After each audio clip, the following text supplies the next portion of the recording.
Welcome to the 2-Minute SQL Tips. Have you ever run into duplicate records in your database? Today, we'll look at how to use the exists operator to identify and handle duplicates efficiently in SQL. And yes, we'll keep it short and simple. Imagine you have a customers table where some users have been mistakenly inserted multiple times. Here's an example. We can see that Alice appears twice with the same email. Now, how do we find and remove these duplicates? The exists operator helps us check if a record has a duplicate in the same table.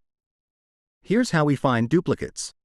What this query means is that for each row in the customers table, check the customers table itself to see if there is another row with the same email but a lower ID.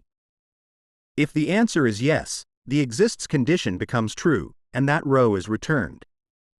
Here's the result. It returns ID 5, since there is another row with the same name but a lower ID.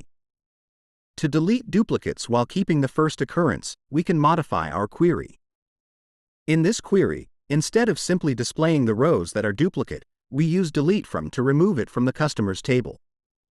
Here's the resulting customers table after this query is run. Notice there are no longer 2 rows for Alice. Thanks for watching. If you find this helpful, give it a thumbs up and subscribe for more 2-minute SQL tips. See you next time.